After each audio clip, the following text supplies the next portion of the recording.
All right, guys, on this episode of The Basement Surge, I have a special guest that is actually in studio.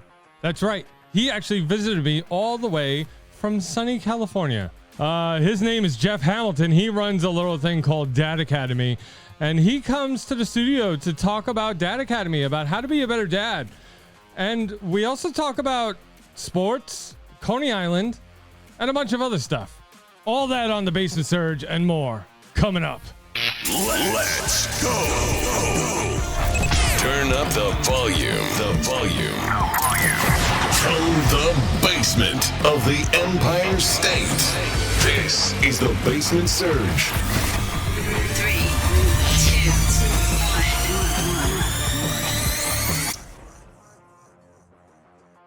1. Welcome back to The Basement Surge. Thank you for joining me this week, everybody. This is going to be a great episode.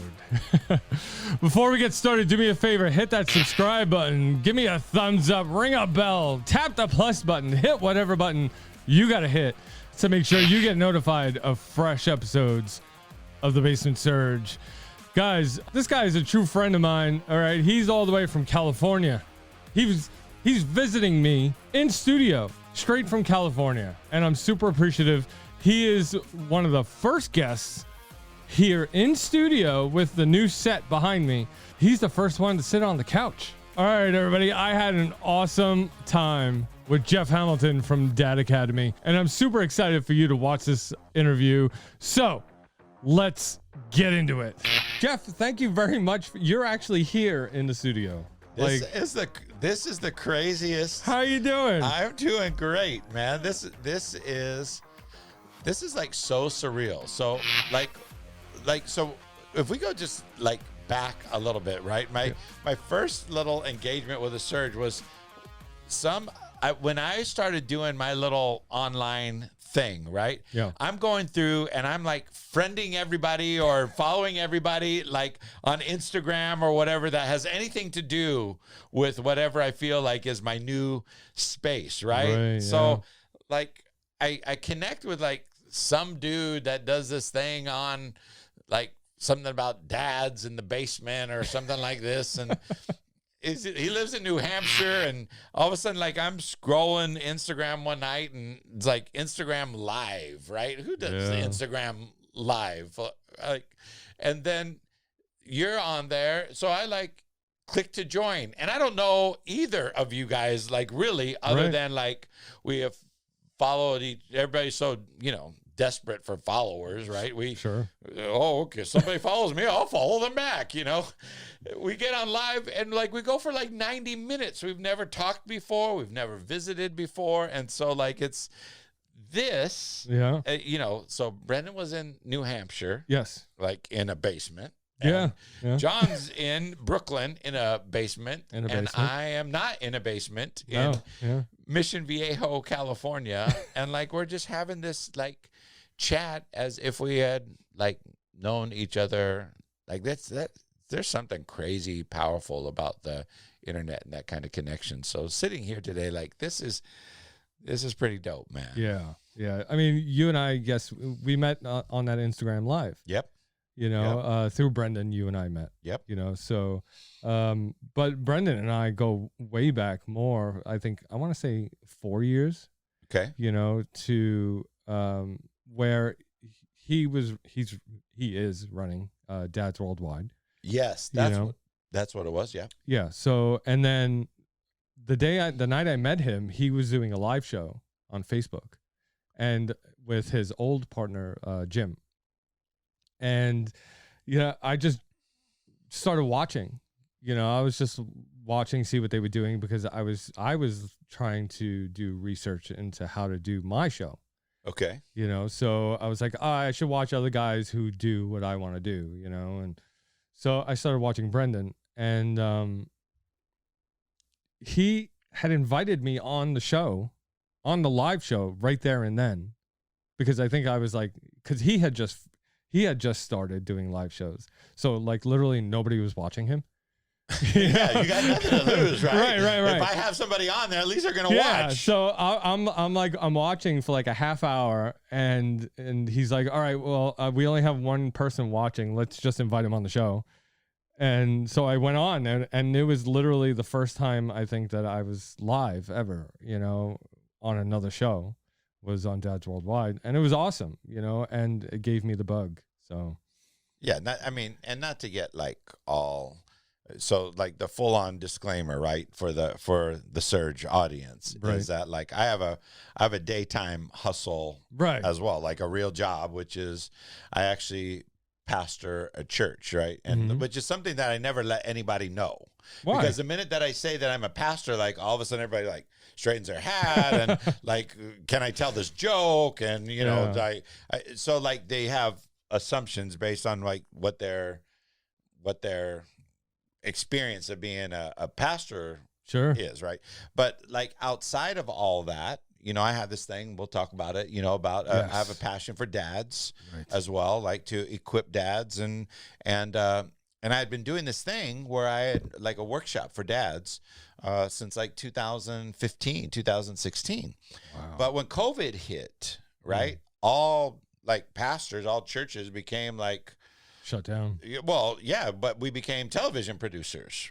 Yeah. Right? Okay. So like a whole summer, I had to figure out like how do I still do my sermons and stuff like this when I don't have an in-person audience. So, you start figuring out like what's everybody else do and buy a camera and try to figure out stuff, because my church is small. I don't have like a media staff, right? I'm the graphic designer. I'm the cameraman and stuff like this. The jack of all trades. Even envious of like all this gear that we have in here today for the Surge. And so I decided like that's when I'm gonna put my Dad Academy like online. I mean, if I got to film every week for Sundays, right? Sure. Why not finally take this to where it doesn't have to be dependent on me, like teaching or lecturing a material like in a typical seminar or workshop that I would do before. Now I can just make it available. The other game changer for me was Kindle publishing. Right. Kindle digital publishing, right? Because before I would make my little workbooks, take them to Kinko's, and they would cost me like $15 or $20 a workbook, right? Wow. Because they would circle bind them, and I didn't have enough money to like have like 1,000 in stock, right, to where it would make it. And once KDP started happening, so KDP starts happening, we start seeing all of this material, all of this equipment start being accessible, right? As church, I have little sound mixers, I've got computers. Now all of a sudden we can. Who outside of photographers had box lights, and now you're buying them for cheap, right? Now all of a sudden people are sharing all the insider secrets. Right. You watch what somebody is doing, it prompts a couple of ideas, and then we end up decorating a set in your basement, right? That's it. And so like this is pretty cool. Then all of a sudden now in that same circle, like Brendan's going live one night, you're on there. I don't even know what we were talking. We talked about. Like typical of the Surge, right? We just talk about like whatever came up. And so I got out here. So my daughter moved here to Brooklyn, but on the other side of on the north end of town. Yeah. And we were coming out to see her and check out her place, and she had some things that she had to do today. And I just texted you, hit you up, and be like, "Hey, John, I'm gonna be in town. I want to be on the Surge, So let's go."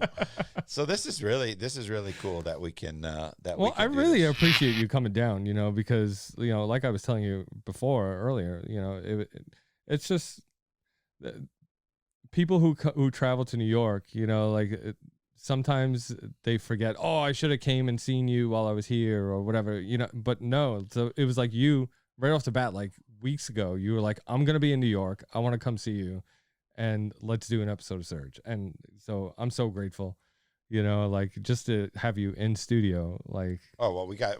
I'm grateful to be here, and we got so much to talk about. Like And that stupid thing that you and Frank did on like, tell me about the best millennial music. There is no great millennial music.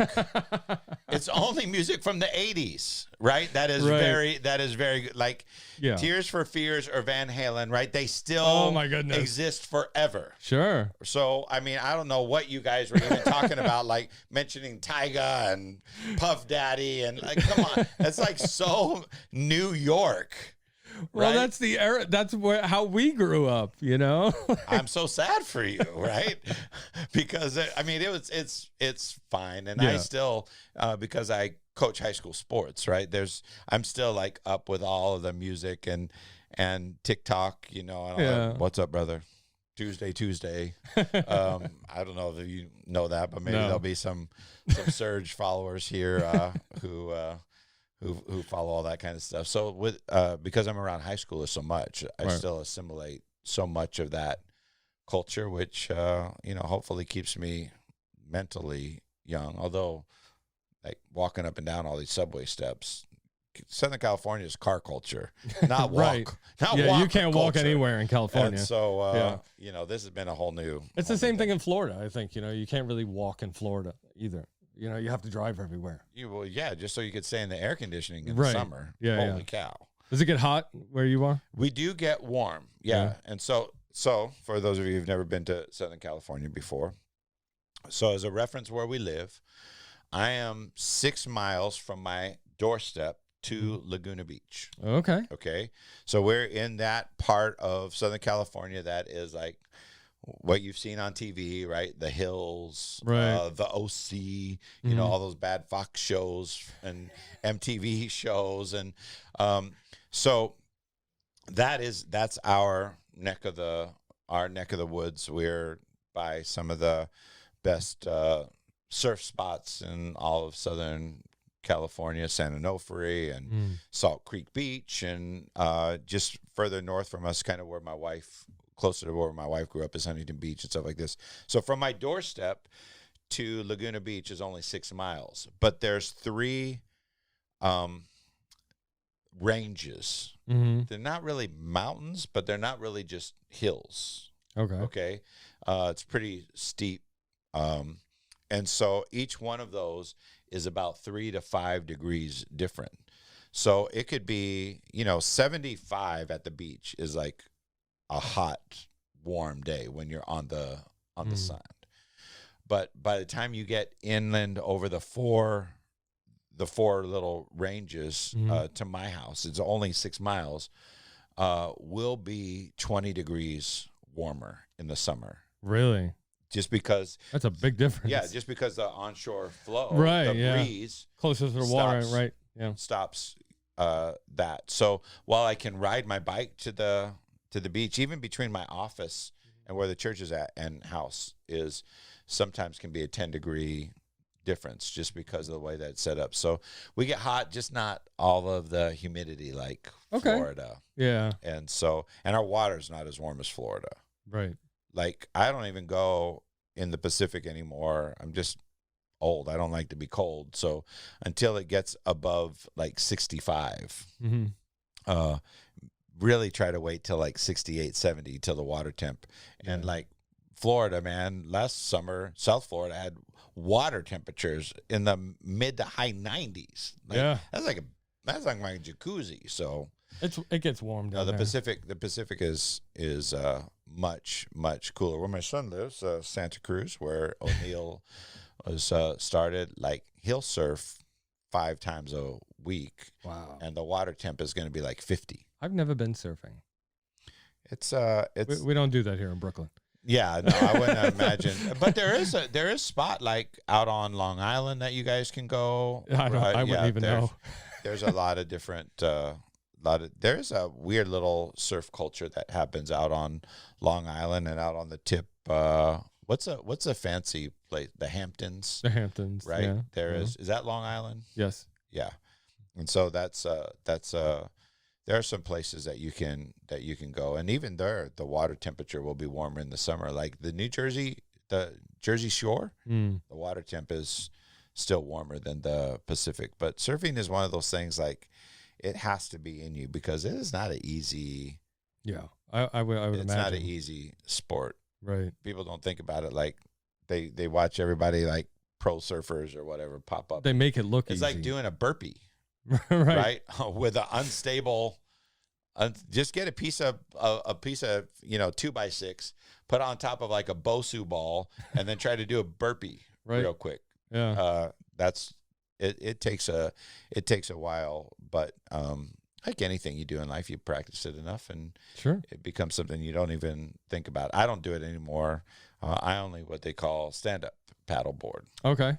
Right, so it's a huge surfboard. Right, with a big paddle. With a big paddle, Right. because I just I'm old. I don't want to pop up anymore. That's relaxing too. I can paddle into a wave, right? Let's do that all day. Sure. I don't have to lay down, and, So let's do that. Although if any of your watchers are interested, go YouTube Doheny State Beach. Right, Okay. Doheny is one of the songs in one of the beaches in the Beach Boys, like Surfing USA. Right, yeah. All the places that are, and so Doheny is one of those places. And now drones will make anybody not want to go surfing anymore. Drones? Yes, because they will fly over and you can see all of the marine activity. Oh, the sharks. And we get sharks like crazy.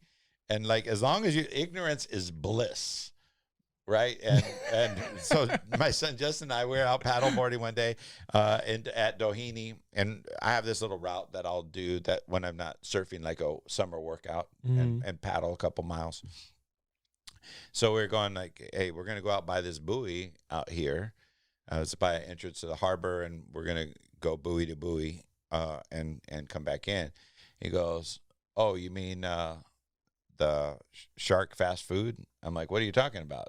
He goes, well, Dad, look at all the sea lions, the seals that are right there, like sitting on the buoy. Mm-hmm. He goes, this is like drive-through for them, because in where he lives in Northern California, they literally have like the great whites that are right. out Yeah, there. yeah.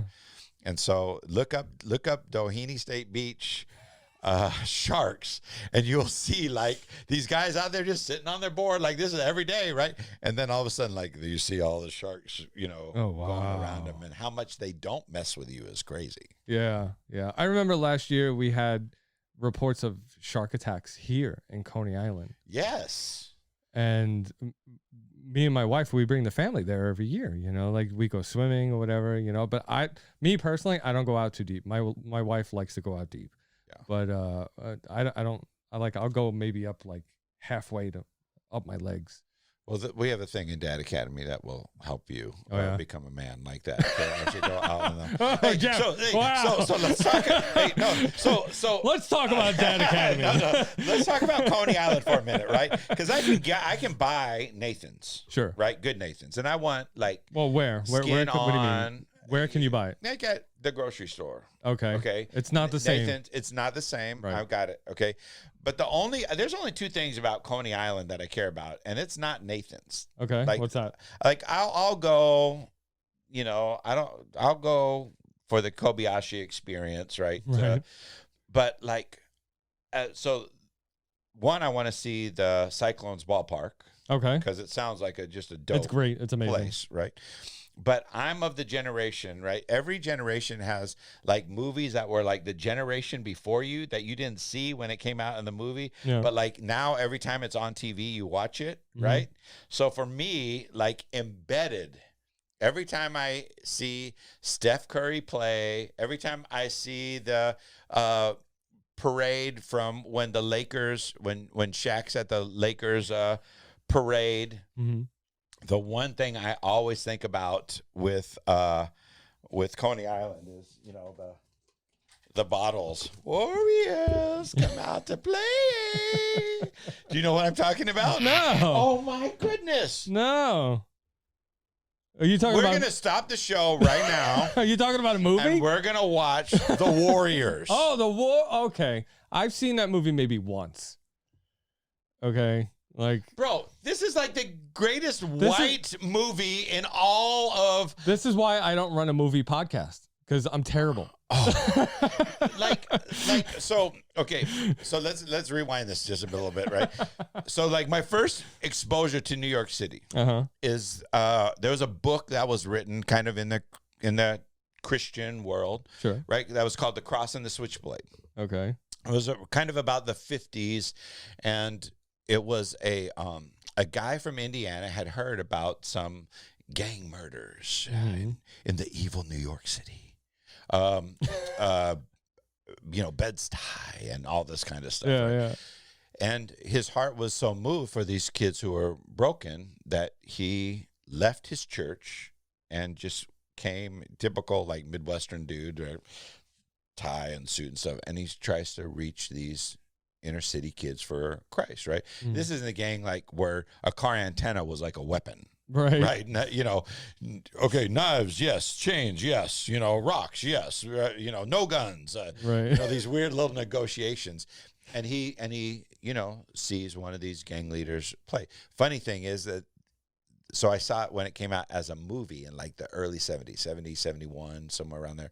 Pat Boone played the preacher. And Eric Estrada from Chips, right, was the gang leader. Dude, right? And so that was our exposure to like New York City and gangs and all this kind of stuff, right? And then later the Warriors came out, like late 70s, right? And it's this it's not just today where we strive for diversity. The Warriors were the most ethnically diverse gang in all of New York City, right? Okay. It's a funny little story, right? The guy's bringing all the gangs together, and they're going to revolt against the police because the police and they meet somewhere in downtown, and all the gangs have their turf, right? And all the little neighborhoods. And then the guy who's bringing them together, Cyrus, gets shot. Right. Everybody disperses, and the Warriors were singled out as the people who did it. And the only way that they could be safe is if they got back to their turf, and their turf was Coney Island. Okay. And so all night they're trying to get from like Central Park, avoiding all the other gangs, which these are very dangerous gangs. Yeah. Because you had people dressed up in baseball uniforms with bats with Kiss makeup on their face. Right? You had the other very scary gang that was guys in overalls, like denim overalls on roller skates. Now, those guys would be really scary. Okay. But they had to make it all the way across the city to where, and once they touched the Atlantic Ocean off of Coney Island, they were safe. Yeah. And I think the big premise about that was that the subway system back then was totally so dangerous. Yes. Right. So, and that's what a lot of it was around. Right. Yeah. Okay. Yeah. So like the Warriors is like embedded in there, and the guy who actually shot the main guy, was a gang set up, and he had these 3 beer bottles that he would clink together, right? And how they vibrate off each other, clink, clink, and he'd be like, "Warriors, come out to play," when they were supposedly safe in. And it's like it's a weird happy ending when all the other gangs show up to defend your turf, and they make it to Coney Island. So that's why I want to go to Coney Island. I want to see where safe home is. Do you plan on riding the Cyclone? Man, we got. Do you do roller coasters? Yeah, I love roller coasters. Yeah. But I mean, Magic Mountain where I. Yeah, but this is a Cyclone, man. Like it's made out of wood. Coaster. Yeah, we have Southern California, we have like 3 of the largest wood roller coasters in the world. Oh. So, I mean, it would be nice, but like it's, my age, that's not a bucket list. Okay. Neither is Cats. Going to see Cats on Broadway. That's not although, Jordan, we should have gone to see, who knew that the Knicks would still be playing? Sure. Right. Why not? And but I can't afford those tickets. And there's the playoffs Mets now, are still playing. The Mets are home this weekend. Yes. The Yankees are home. And Yankees. Yeah. And, well, I'm a Dodger fan. I'm here with my wife and my daughter. Right. I'm going to get them to go spend 4 hours. You should have told me. I would have went to a ball game with you. Well, when you come to L.A., then we'll go to the Cathedral. When I go to L.A., we're going to a Dodger game. Because there is no better place. I have been to half of the major league ballparks. Yeah. And like Fenway is cool. Mm-hmm. Wrigley is great, but because it's my home field, we're season ticket holders when we were kids. Yeah. My brother and I, with my dad and my sister, we were at the 1988 Kirk Gibson home run game, World Series, and game 1 against the A's. Like Dodger Stadium is probably like one of the best places just to enjoy. And the thing that ruins it now is like nets. Like all the netting that we have now. Oh yeah. Like back in the day, you just had to have fast reflexes, you know. But nowadays, people get hit by the ball because all they do is they're at the ballpark, and all we do is we just look at the phone all the time. Right. Yeah, they have the huge netting behind home base, you know, home plate. Well, and between home and, you know, I understand that it's all, now they net it all the way down past the dugout. Really? Yeah, almost every major league stadium is like that now. Wow. That from third base or to the ends of the dugouts, it's completely netted. You should definitely go check out the Cyclones over here in Brooklyn in Coney Island. I would love to. That stadium I know is very open. Yeah. Like there's not so many nets. And I like minor league stadium, and you could I think that's AAA, you know, so they're pretty good. Yeah. You know, and I've got a kid, one of the kids I coached in high school last year, got drafted by the Mets. Nice. So he's playing down in the Florida League. And yep. So, believe it or not, Citi Field is one of the few places. I never made it to Citi Field or to what was the old Met Stadium? Like where Darryl Strawberry and Dwight Gooden and all those guys play. Shea Stadium. I never got to Shea. Went to old Yankee Stadium and I've never been to Shea. Never been to new Yankee Stadium. My first baseball game was Shea Stadium, the Mets and the Phillies. That was my first game. Yeah, I mean, we were only Dodgers. Worst thing that happened for me was 2002. We had just moved back to Southern California, to Orange County, and the stupid Angels win the World Series. And it's when my son is turning 6, right? So he just now is starting to love baseball. And we had to become Angels fans. And once they won in 2002, right? Yeah. We haven't even made the playoffs, but like twice in these last few years, and that's miserable too. And don't get me started about the Lakers this year. Like that's so. I don't know with LeBron. Sad. I mean, LeBron's like a little spoiled little. Well, listen. I mean, he's of a whole new generation. Like I think back at like, what would Dr. J be like in today's culture? There's no doubt that he would be able to play the marketing side, right, of what you're able to do. Right. I mean, what LeBron's doing in LA has nothing really, in my opinion. I mean, while it's been good for basketball, I mean, we only won the stupid COVID shortened year. Yeah. Right. His body's breaking down, although I'll still put him well, he's getting older. One of the 10 greatest players in the NBA. But the thing that's amazing about LeBron, more so than any other, moving to LA is giving him the opportunities to become more than a basketball player. The things he's got going, business and entrepreneurial wise, that are non-sport related. Right. Yeah. The only one who was close to that, who started really that whole trend, was Kobe. Well, Jordan. Well, yeah, but Jordan's thing was just the shoes, right? Had that not really happened, he does a lot of work also for inner city kids. Kobe won an Academy Award. Right, but Jordan does a lot of work for inner city kids. Like he does a lot of community work. Yes, and you would want somebody who has that kind of profile. Right. You have a responsibility, right? A community responsibility. But like, Kobe started to kind of branch out into some of his other kind of things, right? He won an Academy Award for his short. Mm-hmm. Wow. And the coolest thing is so I coach at a little tiny private Christian school, but we've had some pretty high athletics. Like in basketball, we play against the top teams in Southern California. Maybe some of the viewers have heard about like modern day football or modern day basketball. Send a lot of private Catholic school. So in our area, there's a lot of that kind of like New Jersey football or New York City basketball. We have pretty high level kids. You told you just a minute ago, we even had a kid from our baseball program just got drafted last year by the Nets. Every year we're sending kids to Division I to play sports.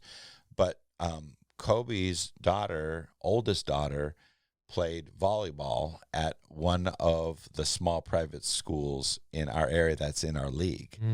And so, you know, how many kids go to like a girls' volleyball game at 3:15 in the afternoon? There's Right. 20 moms and dads there, right? And a few friends who are walking through school. But Kobe walked in to watch his daughter play, and he had Gigi with him. And I have this picture of them sitting across the gym from me where Kobe is sitting there, and it says our school logo across the back. He's sitting there on the thing. He happened to be looking at his phone at the time, but Gianna is sitting there in her Mamba 8 uniform because they had just come back from practice. Oh, wow. And so Kobe started this whole kind of like more than a basketball player kind of thing, right? Okay. I mean, you know, I think about like what Bill Bradley did and becoming a senator and all, like that's a whole different thing, right? But like LeBron, the things that he's in, if you look like how many movies he's produced in the last 4 years, television shows, it's I didn't realize. crazy. Wow. And so all those things would not have happened had he not come to LA. Right. And so, you know, while it's disappointing when you're a Laker fan, you know, it is what it is. I think he's a great player, but you know, for me, you're never going to be better than Jordan, right? Thank you. Of that. Thank you. I am of that of that era. Yeah. How much of a basketball fan are you? I used to be really big when Jordan was on the Bulls. Okay. Okay. So after he left, and then, you know, Pippen and all that, you know, like after like early 2000s, maybe up until like 2007, 8. Yeah. You know, like I was watching basketball in and out, and now I'm starting to get back into it because my son likes basketball. Yeah. You know, like I love baseball. Like I grew up watching baseball. I love baseball. And I've been trying, I just recently got the MLB package for TV, right? So I could watch all the baseball games. And it helps me because I'm a Dodger fan and I want to watch Dodger games. And they don't play locally on TV here. So I got the package, and I was trying to get him into watching it. The only thing is they come on so late here. They do. Like 10:05. Yeah. Yeah. So, you know, I tried getting him to watch a couple of games like during the day, like on the weekends. Yeah. And he doesn't like it, but he likes basketball. So I'm like, all right, like a couple of times I'll let him stay up late on the weekends. You know, he and I will sit down, we'll watch a basketball game, you know, on TV or whatever. And last game we watched was a Laker game. And I think it was like a couple weeks ago, like last month, I think, that we did that. And it was nice, you know, it was nice because it kind of reminded me of when I was younger, when I actually loved basketball, when I thought basketball was good. Yeah. You know, so nowadays it's kind of, I watch basketball and it's just a lot of back and forth. There's no really, for me, there's no drama like baseball, you know? Yeah. The basketball pro game is just like, it's totally unrelatable. Right. So like I played small college basketball in college, NAIA. But I got to do some cool stuff with basketball. And so, you know, I've always loved basketball, but like when you kind of live in that world, right? Like it's not normal to be 6'7". Right. Right. Yeah. It's not normal to wear size 16 shoes. Right. And it is not normal. Like, so I was a senior in college, probably when Jason Kidd was a senior in high school. Mm-hmm. And so Jason Kidd, I'm 6'2", right? Which, by the way, I was surprised. Like, you are taller than 6'2". When I saw, no, I'm not. Maybe with my hair. I try to get my hair tall so that it stretches me out vertically. Supposedly, right? I'm 6'2", and you're taller than me. And so So I'm 6'2", which I was surprised. Like, you never see how big somebody is Right. when you're on TV, which, viewers, just so you know, the TV does earn like 37 pounds. So Yeah, I really I'm don't have not this this- beer gut. Yeah. And so, like, those guys, like, Jason Kidd was like 2 inches taller than me and is like the fastest human being I'd ever seen. Yeah. Right. And the ball is on a string. Shaq in real life He's giant. He's a giant. like, not only is he a giant, the problem with him is that he looks like a regular person. right. So he is anatomically proportioned just at 7'2" or Right. whatever he is, right? Right. So he is overwhelming. Athlete like Peyton Manning. Peyton Manning's 6'5". Peyton Manning could stand behind me and outline me, right. except at my waist, Mhm. right? He's just there. He's just huge, man. Right? Baseball player. You can be a baseball player at 5'8". Like, Yeah. I hate 5'5", Jose. 5'6". I hate Jose Altuve. I thought you were going to say Canseco. Right. But okay. No, Altuve. But like, how does a guy like that just be so successful as a Right. baseball player?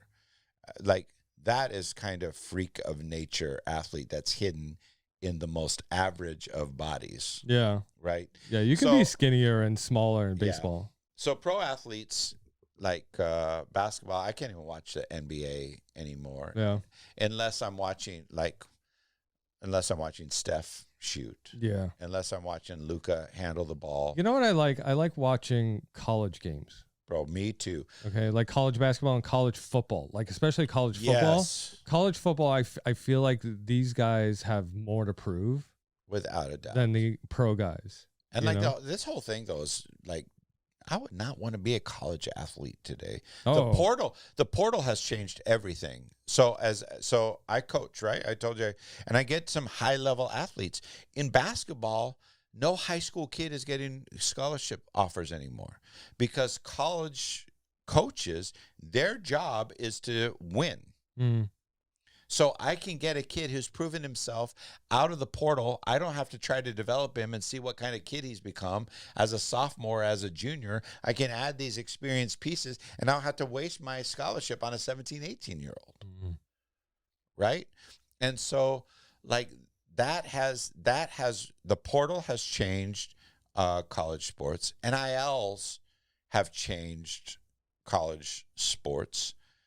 It's too risky now for kids to kind of be drafted out of college. And like, I have 2 athletes this year who at their exit meetings as baseball players, the coaches were like, "We don't really see a future here for you.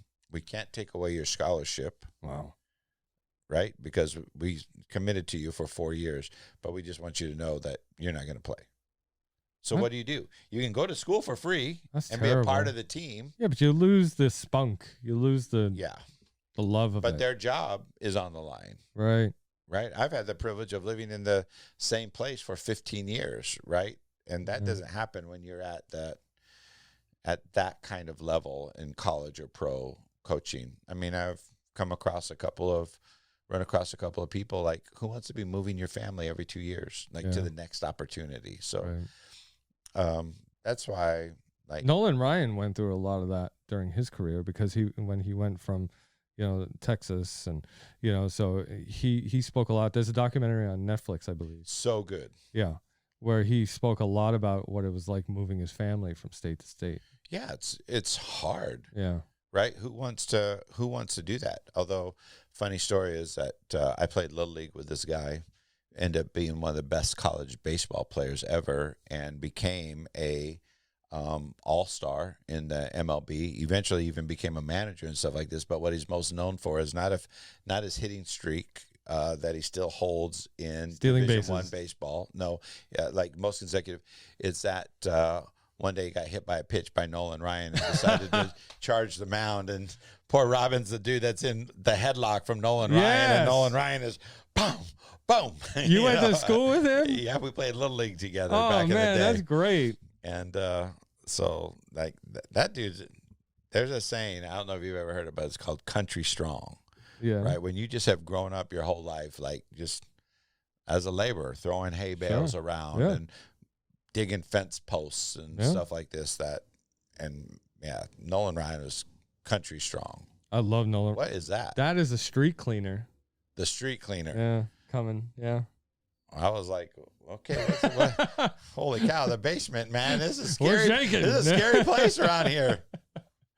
But yeah, growing up, Nolan Ryan was always one of my favorite pitchers. I love Nolan. Yeah, he was really cool. But let's talk a little bit about Dad Academy. Let's get this Let's done. talk about it. Let's talk this. All right? Yep. Because you are doing an amazing job. Thanks. Like, I love this program. You brought me a book here today, the book that you have available on Amazon, which I will be providing a link to the book on Amazon down in the show notes of this episode. Yeah, we'll talk a little bit about that for some of the Surge followers. Yeah. I waited. So right now, I guess, because that's what my algorithm is, right? I get a lot of info about like guys in the dad space. Sure. Okay. And so like we were talking about in 2020, when in my full-time job as a pastor, I had to start to become more, we had to think, how do we provide the same type of community and connection? And also, some people would be familiar about sermon. Maybe some of your viewers are like, I don't know, I've never been to church. There's some priest or there's some guy, that gets up and I call it a sermon, right? Mm-hmm. And it usually is based on a portion of text from the scripture. Sometimes it's a few portions of text, and I kind of give a 30-minute lecture. Think more of it like a college class, right? Because what I'm hoping is to give people information that doesn't just like inspire them, right? I want them to have tools that they're able to implement so that they not just can live a better life, but my conviction is that that God has, like, how like you have dreams for your kids, about what you envision for their future, right? That's why I'm here this week, right? Sure. My daughter just moved. The thing that got me to the basement right now is my daughter just moved, and the things that I want for her life, right? I want her to see her dreams come to pass, right? I want to see the things that, if I, as her dad, have aspirations for her, right, in what I want her life to be like, in contentment and in opportunity and in fulfillment and a sense of purpose, right, then like I really believe God's designed each one of us in mind with that type of idea. Mm-hmm. And so I waited until my kids were adults, right? Before so many people in the dad space who are like, hey, let me help you be a dad. My kid's 4 and I'll share with you everything that I've learned. Right. Right. And, and in the meantime, buy this baby backpack right. There's so much more than just about being a dad is the most noble and unappreciated thing that a man can do with his life. I don't think that it's valued as much as it should be. Okay. I agree. But I also think that like 40, the statistics say that 40% of people grew up in a home without a dad. Really? 40%. That's a big percentage. So most things that we learn in life is because we've watched somebody else do it. So if you've never grown up with a dad, how do you know how to be a dad? Yeah. And a dad is the only thing that a guy does in his life without a plan. If I'm on a diet, I have a plan. Yeah. If I'm working out, I have a plan, right? Even as the surge comes about, right? Mm-hmm. You implement and you take the first step. Oh, now I want to take the next step. And how do I do that? And you develop a little pathway, right? Yeah. But being a dad is the only, like, one of the things we talk about in the workshop is that when we moved back to California in 2000, we lived my wife and I are native Californians. We lived back east 5 years in Charlotte, North Carolina, 5 years in Nashville. That's where our kids were born before we went back. And so I had to get a job as we were kind of getting ready to do this church thing that we're going to do. I got a job at Starbucks. Okay. Right? And helped to open a Starbucks shop. They made me go to class for 40 hours. Wow. About like the culture of Coffee. Starbucks and where coffees come from and the different kind of grinds. I had to learn all this stuff before I could push the automatic brew button. Yeah. Right before I emptied the prepackaged coffee portion into the filter, made sure that it was connected to water and hit brew. Right? I had to go through 40 hours before they would let me press the brew button. Wow. Right? But on March 1st, 1996, they handed me a baby. Right. No training. There was no 40-hour class. No. Right. Yeah. No. And so I think men, we work best when we know what's expected of us and we have a plan to accomplish it. Right? And so I don't know that many guys, no man goes to start a business without a budget, without a strategy, without a plan. These are going to be my first steps. Mm-hmm. If you do, quickly you learn how much you need a plan. Sure. But being a dad is the only thing that a guy does most often reactively instead of intentionally. Right. So how can I help us? I had a great model as a dad. I had a good model. Mm-hmm. I don't think my dad I didn't learn intentionality from him. I learned about what it is to be loved. I tried to look at the things that I took away from growing up, being loved by my dad. He's a good dad, and I'm very grateful. But his dad was not very intentional with him. So it's not like you had developed this program to compensate for your upbringing. No. I didn't, but I did. So what happened was my upper degrees are not like all my ministry oriented stuff happened in my undergrad. As I continued schooling, I didn't need to focus as much on the liturgical or clergy training. Leadership was a big part of of what we do. So my graduate degree is in organizational leadership. And one of my skill set is I'm a dot connector. I can come in and look at situations and circumstances and put some pieces together and help us view some things. So I started a business consulting, a lot of entrepreneurial businesses, a lot of sales-based businesses. That they would bring me in and say, hey, we're not hitting our numbers. We've worked with these different consultants. Why? And what we found is that there's usually a misalignment between what their values were, what they say is important to them, and what they actually measured, and what they actually they never hit their projected numbers, not because they didn't say the right things, but because their culture was bad. Right. And a bad culture says says one thing but expects another, right? So I think I wanted to.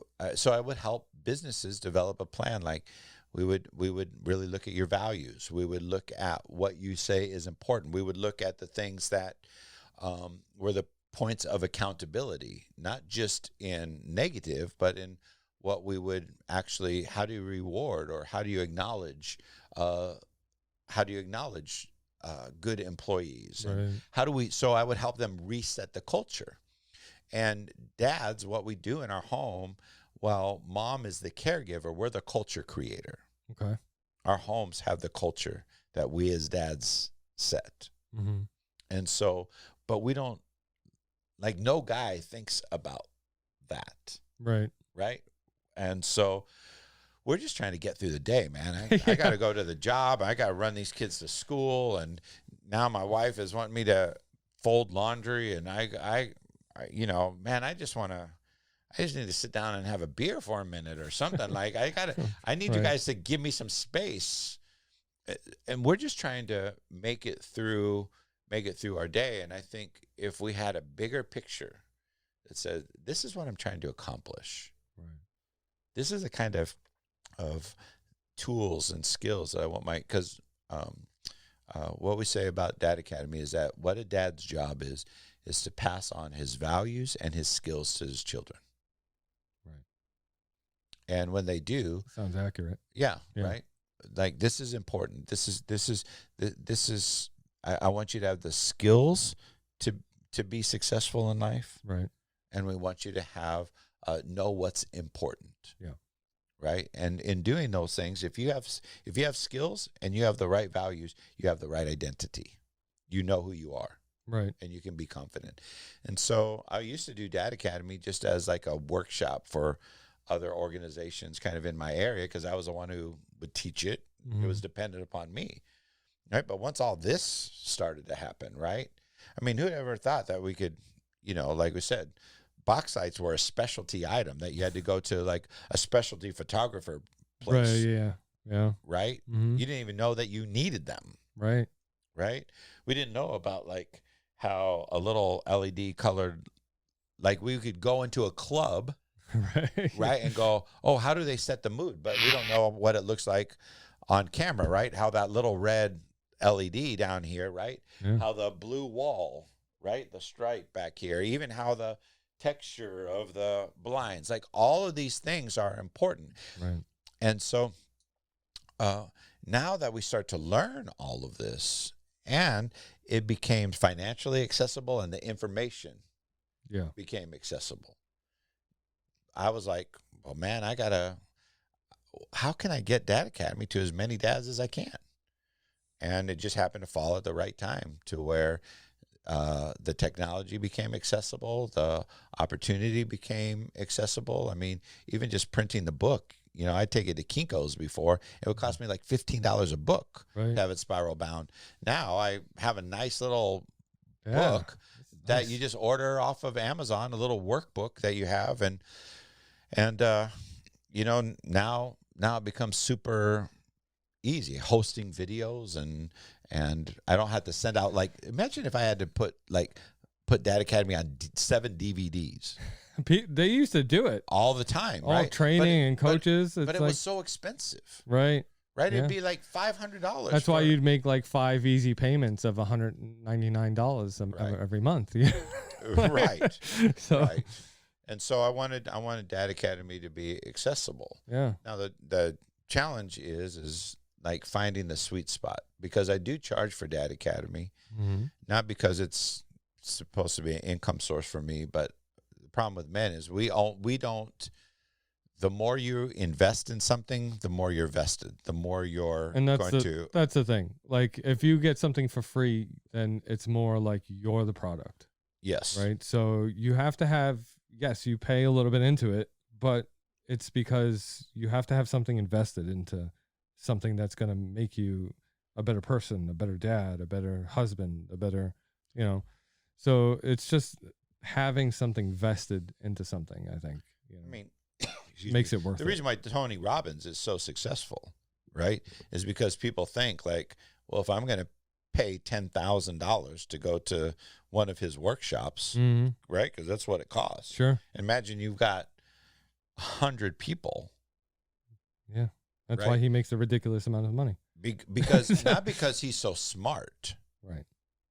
Because it's value. Because value. the people already have put a certain level of value on it. Right. I've often thought that like maybe I should just do Google ads and do Dad Academy for $499. I don't have to sell as many, but the people who buy it, they're going to be all in. Sure. Right. And then we'll provide, I do all that stuff, the kind of thing that you would expect for that. I do that all for free. Right. Just because I want dads to be successful. Right. But at the same time, you want the guys who want to be great dads who can't afford it, who can't put in the $1,000, who can't put Absolutely. in, Absolutely. So listen, every dad needs to realize how important he is in a kid's life. There's we can go through, just Google the importance of fatherhood. Right. And you'll find so much research on the advantages that a child has in his life if a father is present. Right. It's not even saying that if a father is intentional. Okay. It's just being Just being there. emotional well-being, their social status, their ability to relate and to connect to people, the difference that a dad brings to than what a mom does. And it definitely doesn't mean that moms are not important. Right. Okay. So I want to touch on that a little bit because I was looking through your website planning for this, right? And one of the videos you had on there, you titled what's called the 3 C's of parenting. Yep. Okay. And I love what you did because the 3 C's for the dad is courage, competence, and confidence. Right. Right.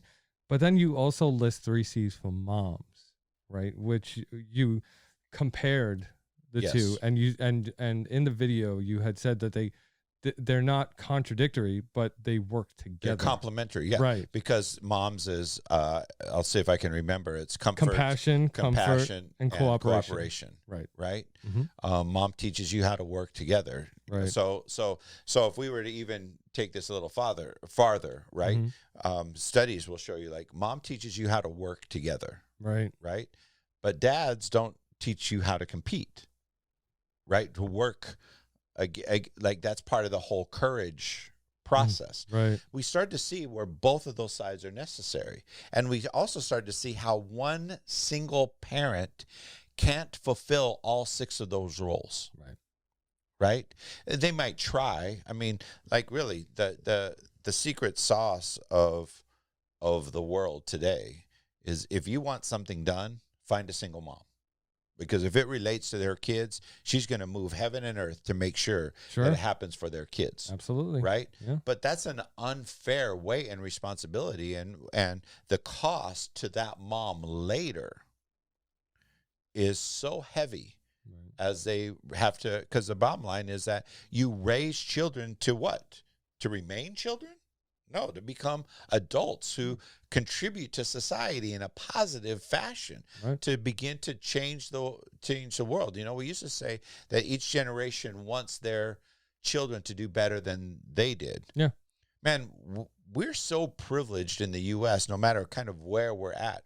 What we really want is for our generation of kids to make the world better, right, than what they received it in. Mm-hmm. And that's the kind of far-leaning projection that we want to have, because we want to, like, it's possible to raise kids who literally change the world. Sure. As long as you redefine the world for them. Right. Right. Give them the opportunity, support their loves and endeavors, and just being around and being, I think, communicative. Yes. In their upbringing, and making sure that they're making not the right choices, but responsible ones, I think. Yeah. Yeah. And so I just think that that we're in a whole different way of going about this. So like in this process too, like one of the things that we think about is when it comes to discipline, right? Now, I don't know what your experience was. I happened to be a kid who got spanked when I was growing up, and I functioned. I did not consider it abuse and all of this kind of stuff. But, we took a different approach to discipline when we were raising our kids. And one of the things that we actually thought through was, what are we going to, how we call them things that we are going to confront. These are the things that we're going to confront in our home because they don't align with our values. Right. Okay. So our kids were disciplined because the word discipline actually comes from the word disciple, right? The learning, right? It's the process. Okay. Yeah. Okay. So, maybe some of your listeners or watchers are, they think disciple is a religious term because Jesus had disciples. Well, it can be, but it's learner, right? Sure, If you're in school, you're a disciple. You're learning, right? You're in that process. So, what are the things that were in line with our values? Well, we confronted in our children's lives dishonesty whenever they lied. We confronted disrespect because you're not going to treat someone less than how God sees them. Okay. And we confronted disobedience. If you were given a responsibility and told directly, and you chose to be rebellious, right? We don't want that to get seated in. So those were the things that we would confront, that we would discipline for. But we didn't only confront as men. My wife and I get to do a lot of like marriage conferences and stuff like this. And because men, we are designed to respond to compliments. What a man wants in his life is affirmation. Yeah. What a man wants is respect, right? And how do you know how to receive that? And if I can just kind of sidetrack for a while, like Jamie and I kind of joke around, like wives are always like, I'm so tired. I don't want to have to nag him all the time. I don't want to be that naggy wife. Yeah. And I go, well, super easy solution for that, right? If he has a hard time taking out the trash, tell him, take out the trash, take out the trash, take out the trash, take out the trash. And then the one time that he actually does it, like he actually, whenever he goes and takes out the trash, take him right upstairs and take him to bed. Because like it's Pavlov's experiment, right? Read the dog, ring the bell, feed the dog, right? Sure, yeah. So how do we reward the behavior that we want repeated? Gotcha. So you apply the same premise with children. With your children, for sure, right? Okay. How do we know what is the right thing to do? So we complimented servanthood. Okay. Like when you served, or we called it thoughtfulness, thankfulness, when you're thinking about somebody else, right? When you lived thankfully. There was one other little, and because I'm a communicator, I tend to think in alliterations, right? It's easy. Sure. But now I can't even remember what the other one was. It was something about generosity or things. Okay. Those were the things. So when our kid, as a coach, it sounds funny, but I want to catch the kid. There's been plenty of times when you stop a whole practice to correct a kid in front of the whole team. Right. You blah, blah, blah, and you didn't do, right? But when have we ever stopped a practice to tell a kid on something that normally would go unnoticed, but was expected? The right technique, the right first step, the right... Good job. Right, that we stop the whole practice and go, oh my gosh, that was exactly, John, what you needed to do. I saw you take that first slide step. I saw your hands get up into position, and the way that you managed Frank and kept him from coming into the line, that was perfect. I hope everybody can do it like that every single time, because that's the kind of execution we need. Yeah. Not only will you do it like that again the next time, so will everybody else. Everybody else will do it the next time. And we get away from a fear-driven intimidation kind of confirmation culture. Yeah. Right? We need both. And so our kids need affirmation. And the things that are going to remember them is not just paying them for good grades. Right? They should perform. If academic performance is one of your values as a family, right? Then affirm them not just on the grades, but when they came home and you see them doing their homework. Right? You just step in, you're like, man, I'm so proud of you. I see the little work that you put in. Like every day, you just kind of get down to business. And I know that it's hard, but life is not easy. And you being disciplined like this in your own life and taking care of this, I don't care what kind of grade you bring home, because I know that the work that you're putting in is going to produce things. It's funny you say that, because that reminds me of my daughter, Lily. She's 15. She is in her second year of high school, and every day she wakes up on her own, gets dressed, eats breakfast, goes to school every day by herself. I don't have to wake her up. I don't have to do anything for her. She just gets up and does it every day. Every day she'll come home from school, she'll do homework. She sits down in front of the TV with the books, but she does her homework. Her work gets done, and we tell her all the time, like, how amazing she is that she does all this by herself. Like we're positively reinforcing her behavior. And that is what makes somebody who can contribute to society, someone who can self-manage. Right. Does it really matter what kind of, who has ever asked you, hey, what'd you get in U.S. history when you were a sophomore in high school? Right? Does it really, it doesn't really matter. What matters is your commitment to the process and commitment to growing, right? Right. So I don't want to reward you only for your performance. I want to acknowledge the process. Right. Right. As dads, we don't even think that way. Mm-hmm. Right. We're so problem solving oriented that I think finding the ways, like I would say it this way, both to my players that I coach, but more importantly for my kids, I don't want to just catch them doing something wrong. I want to catch them doing something right. Yeah. Right. So that you can reinforce that. Absolutely. Right. Absolutely.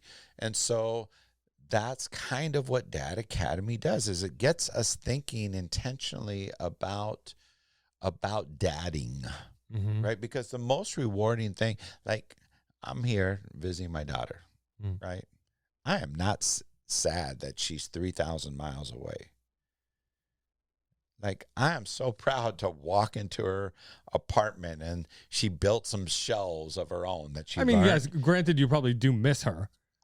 I miss her, but But now, you're happy that she's I'm doing... happy that she's grown. Right. Like, I fulfilled my job. Yeah. I have prepared an individual to be able to navigate life. Right. She is not dependent on me, but the relationship and investment that, like, the greatest reward of being a dad is when your adult kids invite you into their life as friends. That's the reward of being a dad. Right? Yeah. Like, that's what it's all about. I would go back to having kids your age every day of the week. Yeah. I would go back any second. I love Little League practice. I loved dinner time. I loved throwing my kids in the car when I had to go run an errand that they didn't want to go with me on. Right.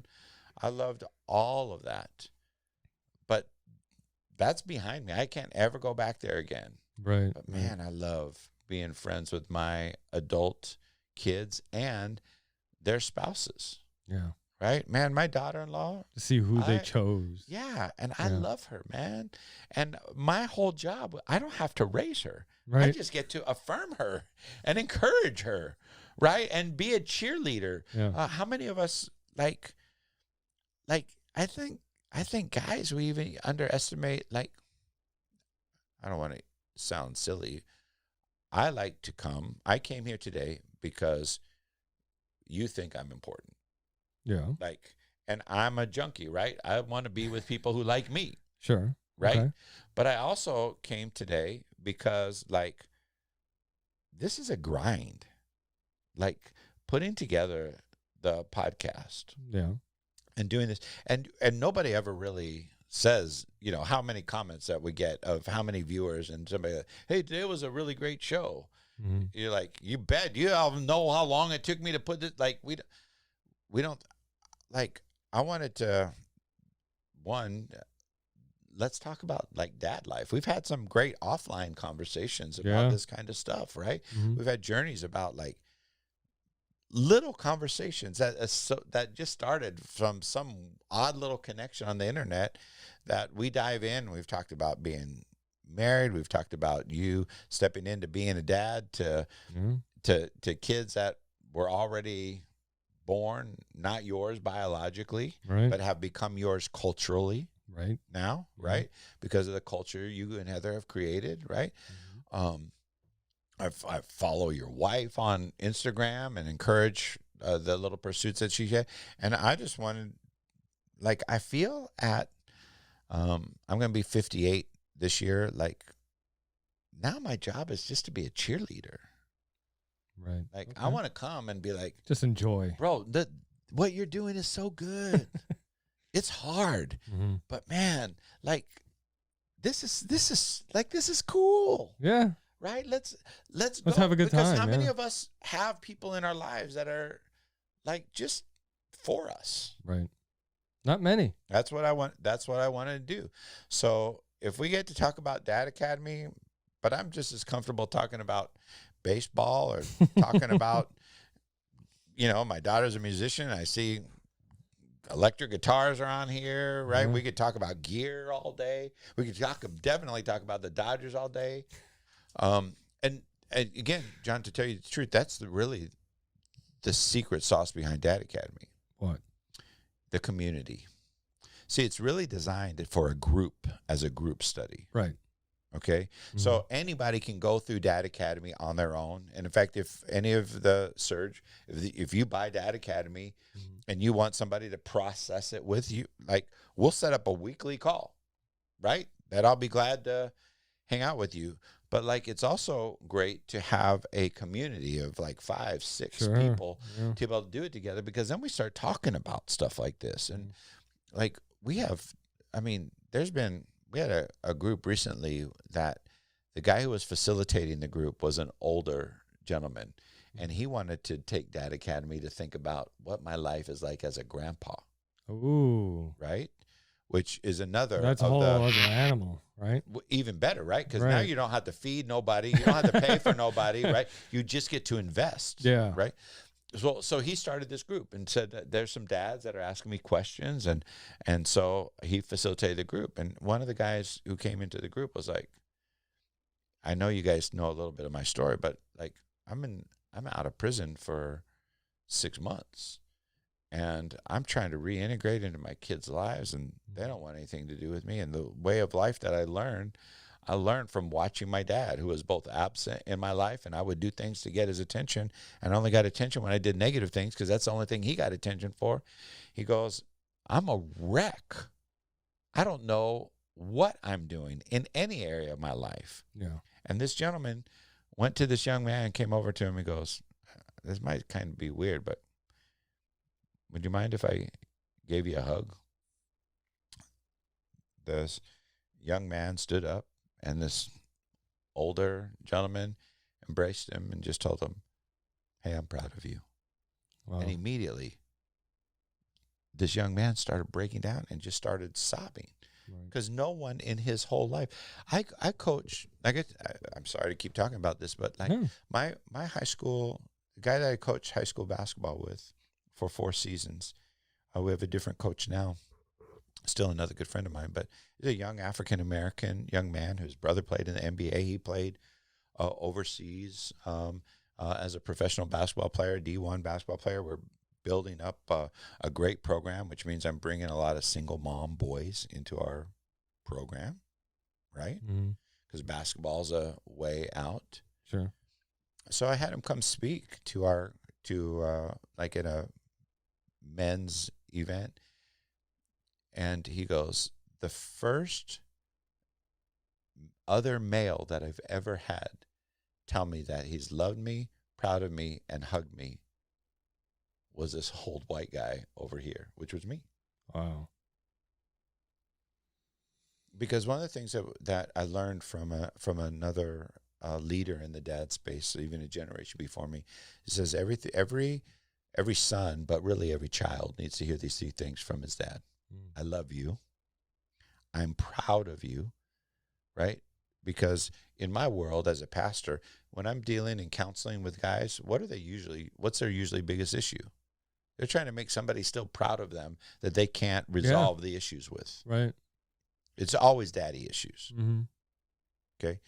So kids want to hear from their dad, I love you, I'm proud of you, and you're good at whatever it is that they're good at. Mm.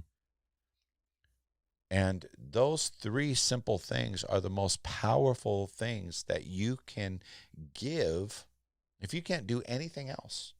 Hugging your kids every day, giving them a kiss on the top of the head. My wife Jamie tells this story about like her dad was very young looking in fact, they had Jamie when they were both 20 years old. Her and her mom had my wife on her parents' first year anniversary. And her dad just always looked super young. So when my wife was about 15, 16, went to an event with her dad because her mom couldn't go, some type of networking or professional event. and it was with friends, so more social than Yeah. and somebody came up and said, "Oh, Jay, is this your wife?" And Jamie's dad looked startled and said, "Oh, no, this is my oldest daughter," and Jamie introduced him around and stuff like this. But she noticed that from that day forward, that her dad stopped giving her a kiss and would not touch her in public. Like wouldn't put his arm around her or wouldn't hold her hand or anything. And she's still young, pretty shapeable, right? But that left an impression on her that her dad, thinking that he's protecting her, right? Don't want to put her in an awkward position. Right. Didn't realize that he had actually was withholding something that his daughter actually needed, which is the affection and affirmation of her dad in the primary years. Because statistics will say that wherever a young woman doesn't have that type of healthy interaction with her dad, she's going to go find it somewhere. Right. And so being a dad is really important. So you mind if I just give a breakdown of Dad Academy real quick? Go right ahead. 7 sessions. Yeah. Each of the videos is like 15 minutes long. Okay. You can either watch it online yourself or, in a group setting. Like if we were doing it here at the basement, you got 5 guys from your son's little league team, right? Watch it on video and fill in the little workbook. Can I borrow the book for a minute? So the session has like, things that you kind of like fill in and write in during the 15-minute little video. There's a little homework every time that goes directly to the goal of what it is, but you just kind of talk out being a dad and what your experience is. The first 3 sessions are about you as a dad, your experience. What are your values? Helping to discern what your values are. Values are not what you want to be. Values are actually what you do. Okay. Second session is about your relationship with your kid's mom, right? Because not every dad lives in the home with. True. Right. Yeah. There's a lot of dual households. There's a situation like you, right? You're dealing with a dad who's not present. And what does that dynamic look like? So you're really dealing with your relationship with your spouse and your kids' moms. Third session is you dealing with your family of origin, right? What was your relationship with your dad? What was your relationship with your mom? Because I think sorting through some of that helps us as dads. And then the next 3 sessions are about what a dad specifically does, which is create courage. Courage is about how you can learn to trust, build trust in kids, right?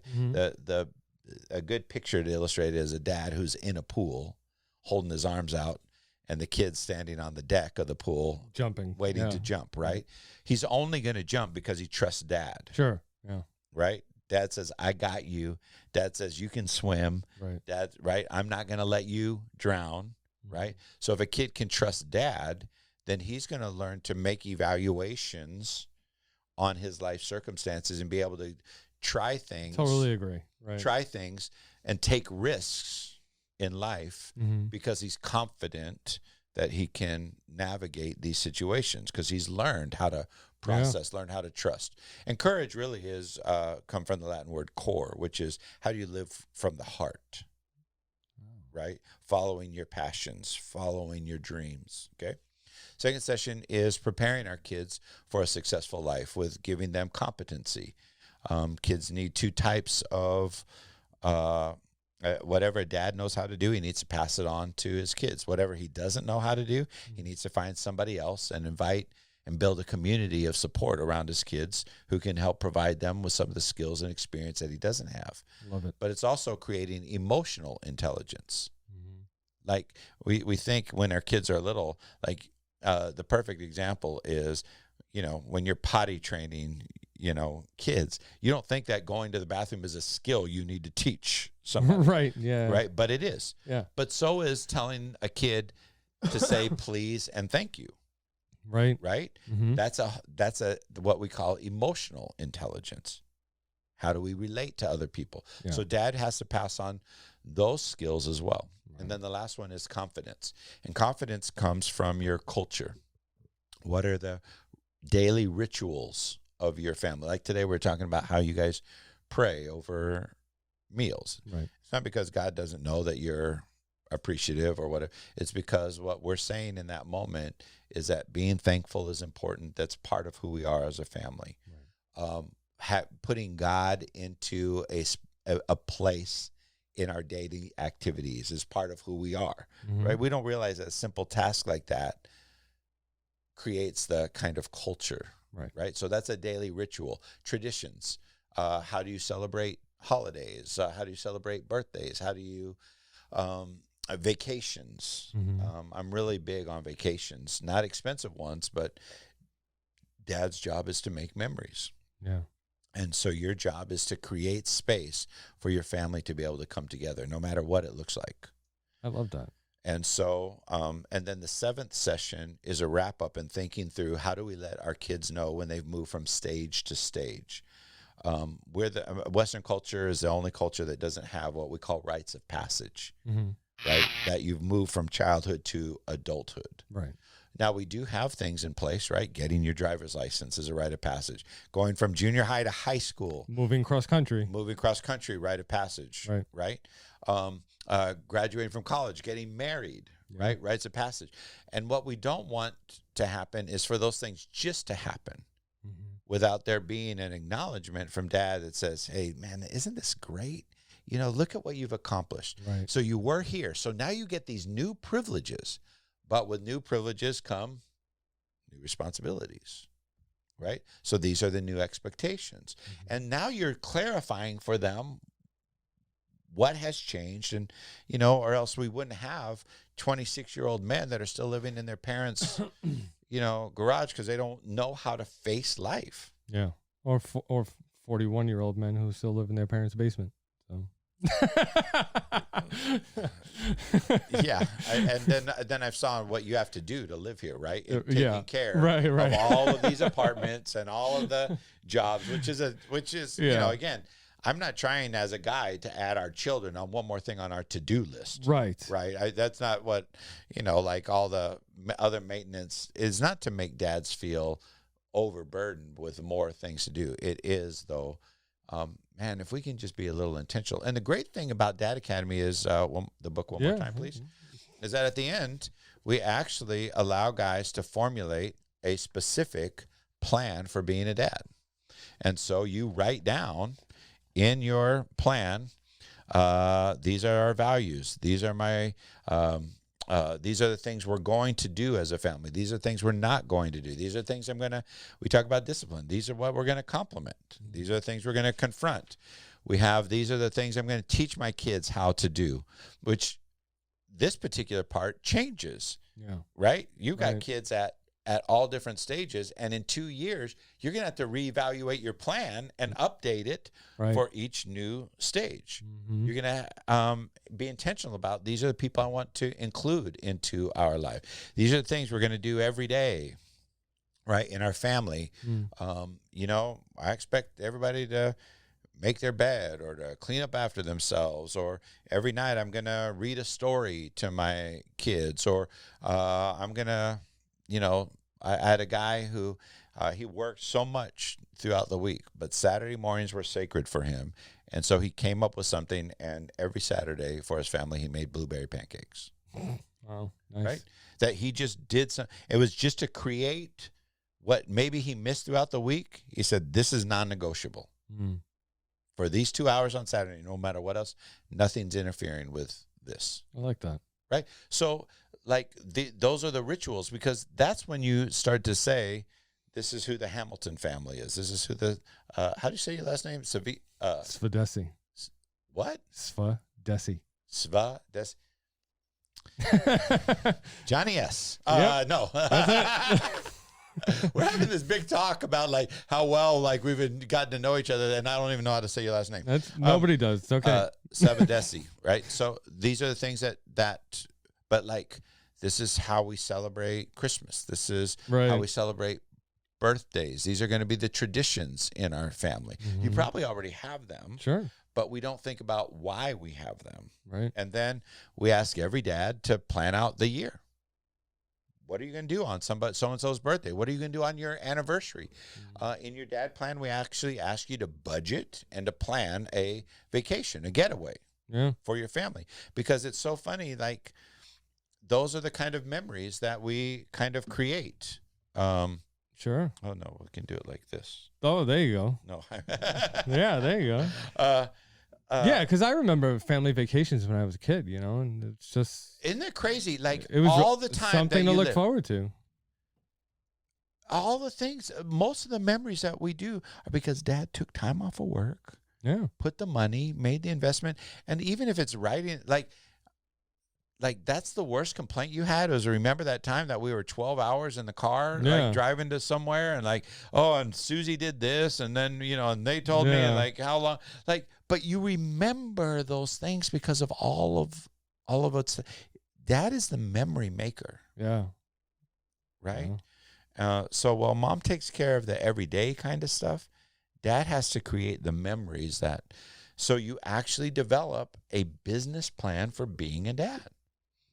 And once you've bought Dad Academy, like, I try to get guys to understand, now that we've been doing this 4 years this way, like, anytime that there's a Dad Academy online, right, you can jump in for one or all the sessions. You don't have to pay again. You've already got it. Yeah. And we're developing new resources. I just developed a new resource that we're going to start selling on the site. That's I call it a memorable moments planner, which for these rites of passage. But memorable moments is, man, my kid's turning 5. 5's a big birthday. Sure. How can Dad participate? One of the little things I learned in one little parenting class I went through is, Dad, make sure you always sign the birthday card. He goes, because we tend to just let moms do everything. Yeah. Yeah. He goes, Dad, they need to know that it comes from you too. And write a note in there. And because somebody's going to have kids that's going to keep all of their birthday cards. Yeah, I did. So, right? Yeah. And so all of those things are kind of important. And once we do, like, we can be confident as a dad and navigate through the hard things in life. So, being that you're a pastor, did you incorporate any religion into the plan? I do, because I've built my life around some of the truths of the Scripture. But we have to, don't forget that the Bible has, you know, even if it's just an ancient wisdom document, I mean, so many of the world's success principles are built on principles that are already established in the oldest book that, you know, piece of literature that we exhibit. Yeah. But, and so there are some, it's not meant to try to convince you to become a religious person, because that's my bend, though. I incorporate some of those principles. So, for instance, let me explain one. Okay. There's a very famous story in the Bible about Jesus. Is in his last week, and he's spending time with his disciples, and we have the dinner, right? The Last Supper by Da Vinci, right? You see the picture. Well, that night starts out with as everybody was arriving to the house for that dinner, Scripture says that Jesus put on a towel, and he would wash the feet of the disciples as they came in. Now, for us, that's kind of no big deal. You know, oh, what a nice thing. No, it was actually served a very practical purpose, right? You want to, just like how Asian cultures take their shoes off when they walk into the house, same kind of idea, right? You don't want to bring the outside in. Right.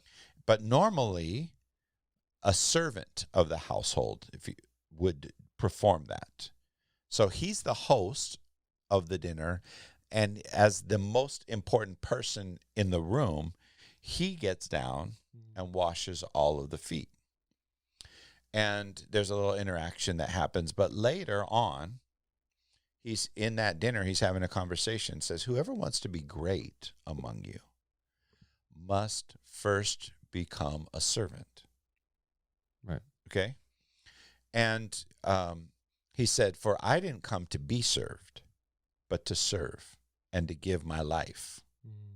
And now, like, those are like pretty, like, incredible sentiments. Like, we could build a lot out of that, right? In a world that's all about self-promotion and how many followers you have and all this kind of stuff. Absolutely. The impact that you make is when is really one of sacrifice, right? And like you expressed it, I don't think that's any big deal on me, but the fact that we made time, that I rode the train 40 minutes from one part of town to another so that we could do this, right? Mm-hmm. I don't think it's any big deal. I'm grateful for the fact that you appreciated the fact, right? Yeah, that absolutely. I was able to come, and I want to serve. Like, that's the nature of healthy relationships, is when you get to serve each other, and you serve me by I get to talk about the things that I'm most passionate about, right? It's mutual this way. Right. But I love how Jesus attached that concept of self-sacrifice and service to an action. Mm-hmm. And every time now, one of those guys who was there, who had his feet washed by Jesus, you don't think, I mean, they had to go to other people's homes for the rest of their lives. Right. And every time they walked through the door and saw the bowl of water, what were they reminded of? Jesus. That my life is to serve. Right. My life is not trying to be the most important person in the room. Right. And I mean, it would be irritating after a while. You'd walk in with four buddies, to somebody's house who's invited you for dinner, and the servant comes to wash your feet, and you're like, dang it. Yeah.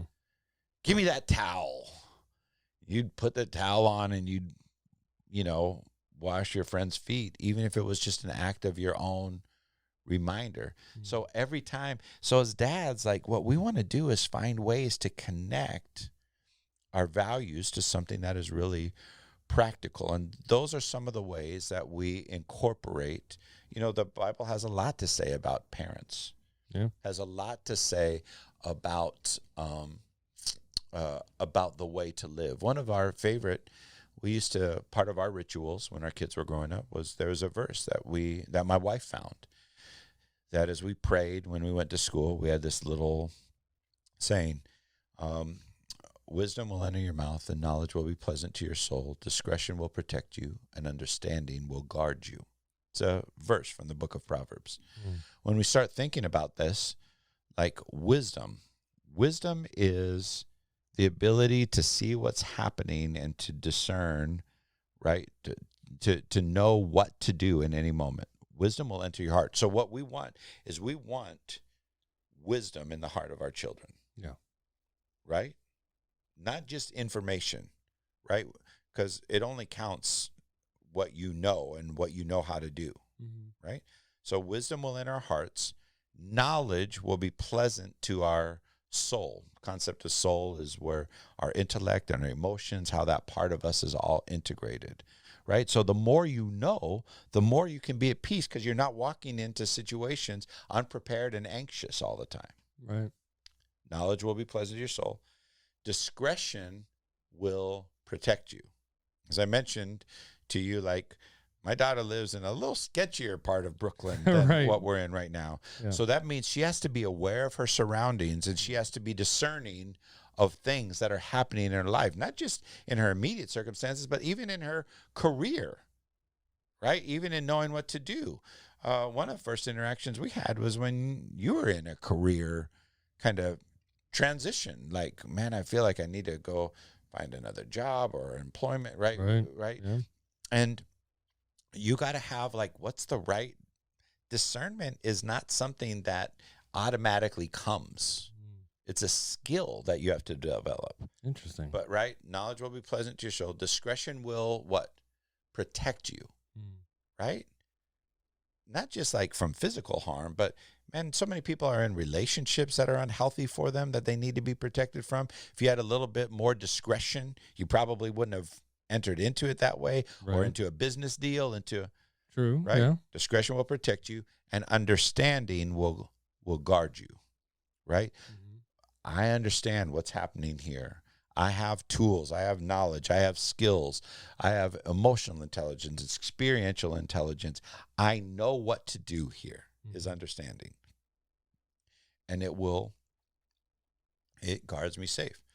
Now, you can say, like, Jeff, that's just you tell me now, as I've just unpacked that for you, is that just a nice little scripture verse, or does that have real world application? No, it has real world application, so it's right. So this isn't about preaching. It's not about you memorizing scripture, but some of the principles that we're building these concepts on are found in the Bible.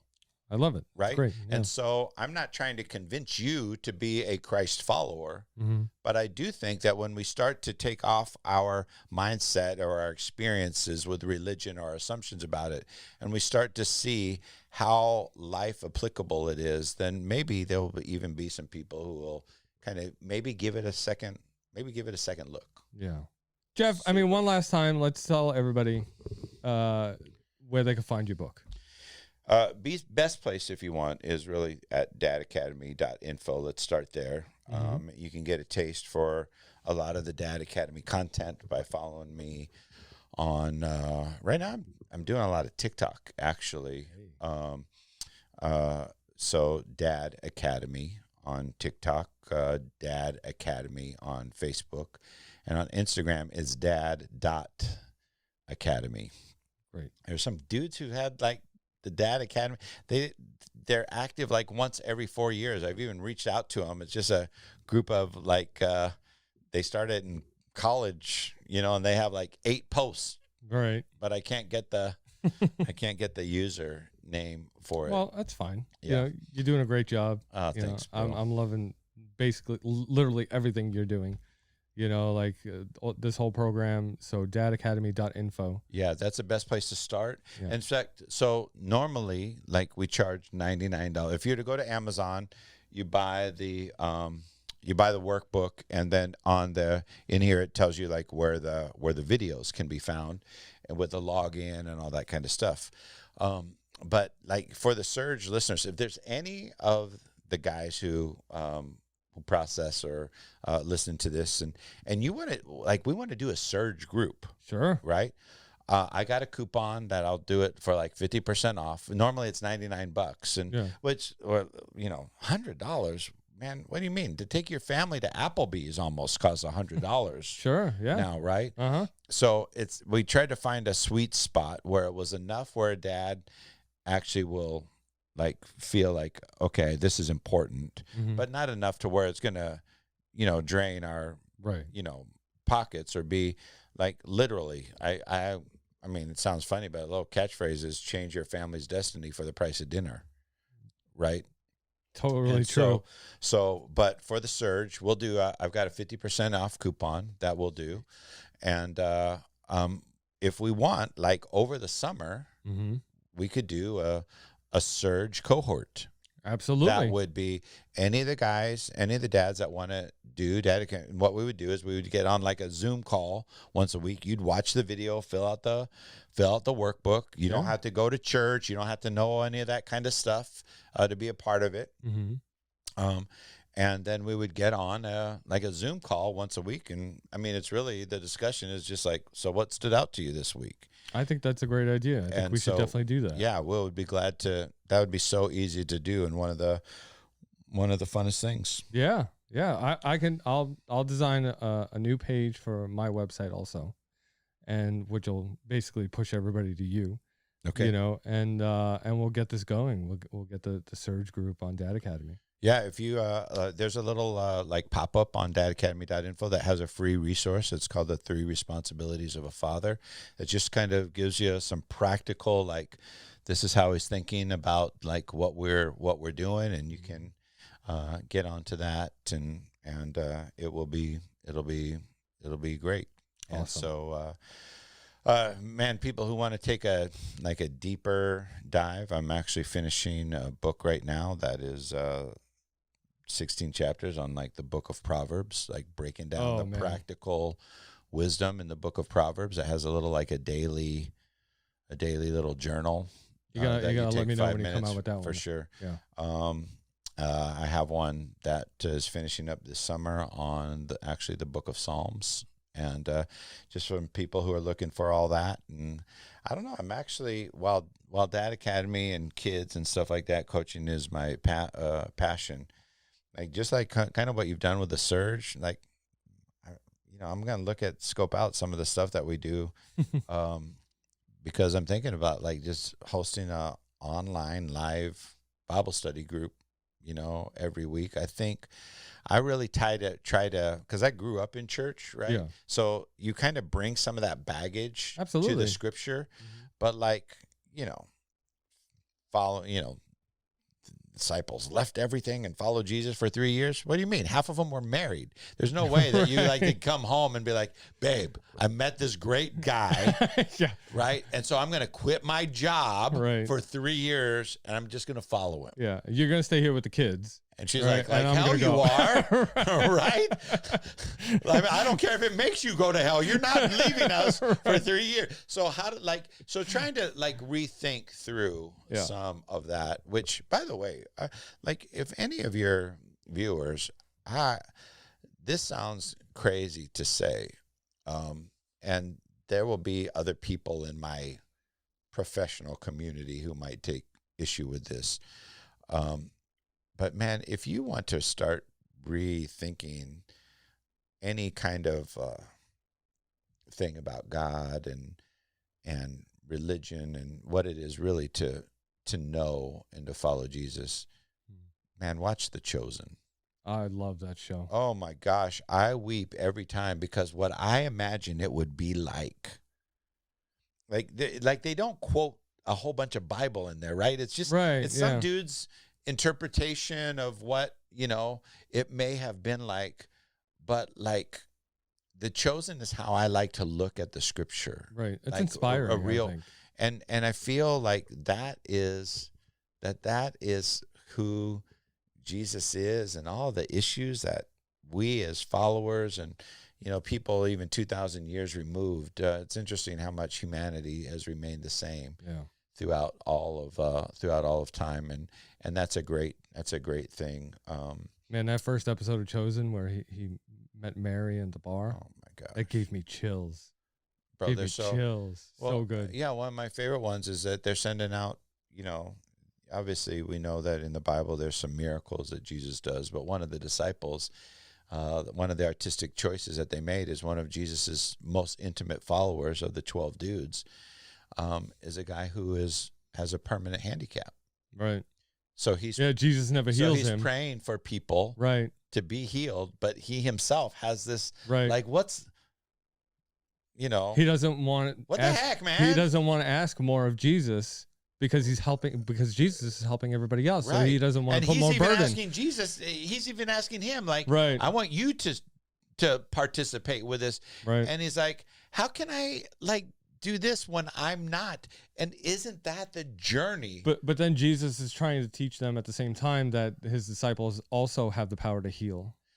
Even more so. Right. I love the idea that Jesus asks us to do things with him that we may not feel qualified or disqualified, or we're like, well, you don't do it for me.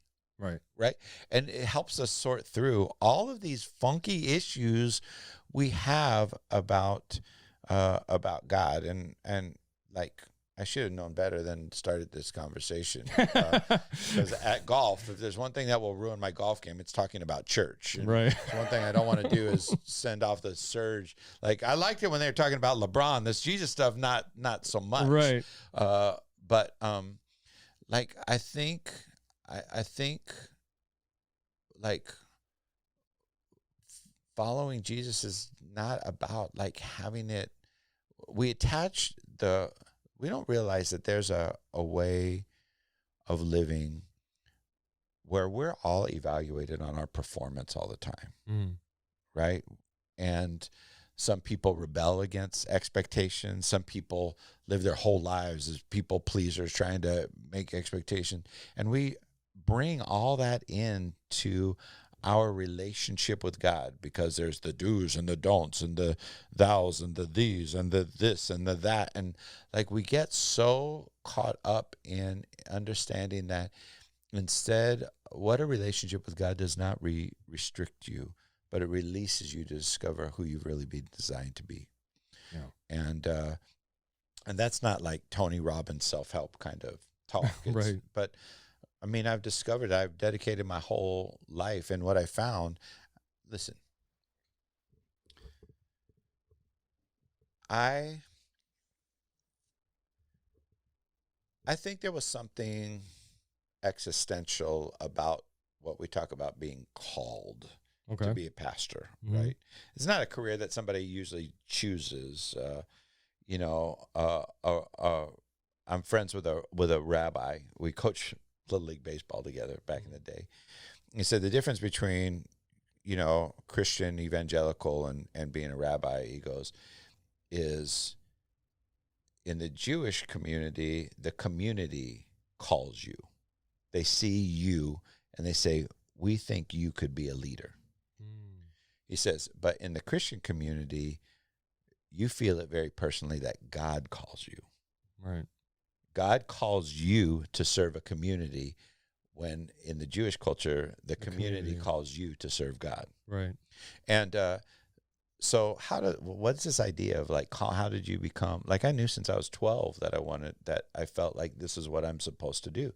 But like when I'm 18, that's not what I want to do. Like I want to make money. Right. Yeah. Right. I want to live my own kind of life. And there was some things that I had to settle in my own, figure stuff out.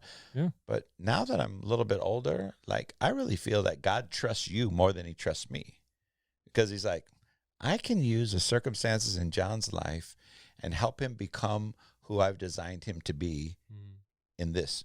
But Jeff Hamilton is such a wreck. I need him to have a job. I have to keep where him close. his focus is 24 hours a day, right? I don't really trust that dude. I like what you said. Yeah. I got to keep him a lot closer. Keep that dude on a short leash. Right. Yeah. I got to Right? keep him That's why- close to the chest. That's Yeah. why I'm a pastor, right? It's Yeah. because I'm like the least trustworthy That's of good. all of the. Like I'm the one of the guys, authors of the Bible says I'm the worst of everyone, Sure. right? Yeah. But God uses the foolish things. Because if he didn't bring you closer, God knows where you'd be now. Yeah, but You I know? would hate to. I know exactly where I would be. Yeah. I'd be spending my whole life trying to get people to notice me and trying to find ways to measure my success in self-affirming ways. Because now, if I go back to like Dad's being, that's why men, like when they don't find purpose and satisfaction in being a husband and in being a father, right? We gravitate towards wherever we're affirmed, right? That's why guys are like, look at my boat, right? Yeah. Look at my shoe collection. Look at my investments. Look at like we gravitate towards wherever we can be noticed. Yeah. Right? Just for the recognition. Exactly right. So that's what I would be doing. I would be trying to find my significance in my accomplishments and in the way that people admire me or respect me or notice me or whatever. So I'm going to find some niche where I'm going to become noticeable. Well, And my job is like, Dad Academy is not like, I think this is the greatest thing ever. yeah. But it has not taken off after 4 years. And like I said, I've been doing it almost 10. Mm-hmm. It's not like gone viral. Well, I just Okay. think you need the right platform. Well, thank you. I appreciate it. I think, but you know what? It's not up to me, man. I'm going to do what I feel that God's put before me. If he opens up opportunities, or just like we had today, Sure. I've got to, one thing to all the guys who are out there listening. You'll know you've become a man when you're able to say, my life is not about me. Yeah. Right? Having a higher purpose, something else to live for, Yes. something else to do. Yes. And where we Whether it be a child. Where we go, well, we just get so caught up in our own personal, because as men, we're, like we said, we're wired, right? Women are wired for security. Men are wired for respect. Like it's interesting in the Bible. It says, husbands, love your wives, right? And he actually gives an example. The way that Christ loves the church and gave his life right. for them, right? And I don't think it's just dying. Like giving your life is living with a greater purpose. Right. Living your life for that. Yes. Right. Okay. But interesting thing he says to wives in the Bible, it says, wives, respect your husbands. Right? Because love and respect, two different things. Right. Love creates a sense of security. Respect meets the man's need for affirmation and recognition. Right? And so I think that when we learn to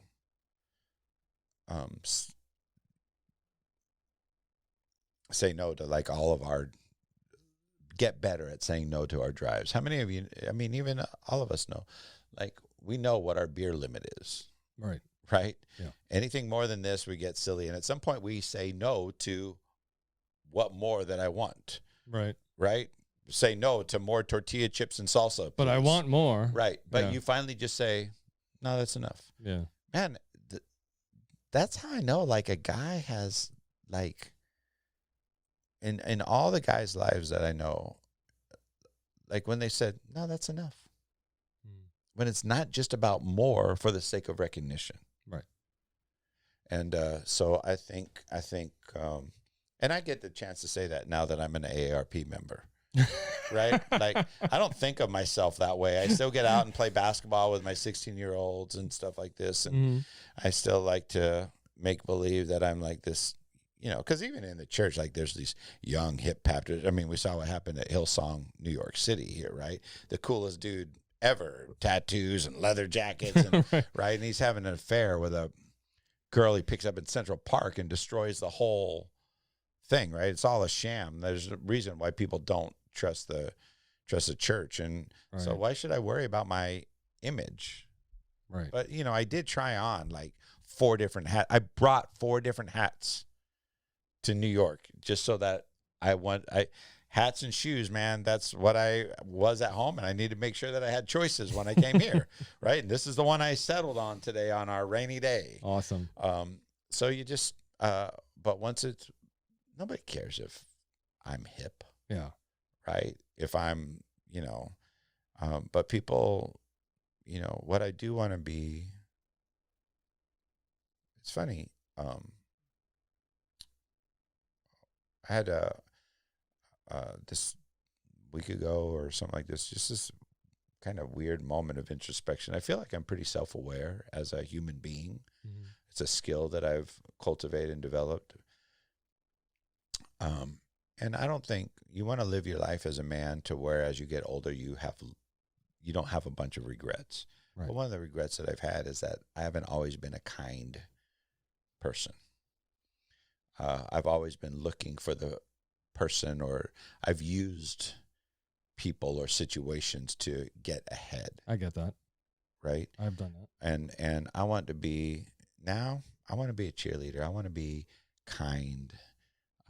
I want to be more concerned with other people's successes, because when I've been so focused on mine, at least in my life, in my career path, I didn't end up with some mega church. Right. I don't think it's any man's dream to be, oh, if only I could get up and lecture in front of 60 people every week. Like, why would you even do that? Like 6,000? Yeah. Not everybody's Joel Osteen, you know? You know? and that's the other thing, though. Like, my wife and I know Joel and Victoria. Like, personally, like the assumptions that are made about that dude is the most genuine, authentic. I believe it. That is not a show that he puts on. Yeah. I believe he's truly like that. Oh my gosh. Yeah. And people can't believe that someone can be like that. Right. And so we assume that he's not. Right. But yeah, I want to be kinder. I want to be less I want to be less arrogant. I want to be less concerned about being cool. The fact that you're aware of that means you're on the right path. Amen. I agree, and my wife just hopes that I learn it quickly. You know? I'm sure mine does too, so it's okay. But listen, Jeff, thank you very much for coming by today. This has been the best, man. I love just this is what I love to do, man. Just hang out and talk and see what comes up. Yeah. And because I do believe that these are for the viewers, this may not be very entertaining, but for me, Who cares? to get to see, to get to have a conversation with somebody that I've only known kind of from afar and be face to face in their house, and to just sit and chat like this is a highlight of my trip, and it will just be part of an ongoing thing. And so, hey, while you're there, don't just hit like and subscribe. Like, sometimes leave a comment and just tell John that you appreciate like the effort and energy. Even if you don't like the show, just tell him like, hey, the graphics look great, and like just all the things that go into this. And really proud of you, man. This has been a slug, and watching the way that it has developed, and the energy, and a lot of times people on the other side of watching this don't know kind of like what goes on in our real life world, right? Sure. Right. They don't know that, nobody thinks about like, I didn't have a good week with my wife, but I still put on the show. Right. Or my kids were sick all week, but I still did the show. Yeah. Man, the internet drove me crazy, and the tenants that I'm supervising, they got a plumbing leak, but I'm still here, still doing it, right? Yeah. That's man, as guys, if we can just keep showing up, that's it. We win. That's all that counts. Just keep showing up. Without a doubt, man. Thanks again. This was awesome. Let's go eat.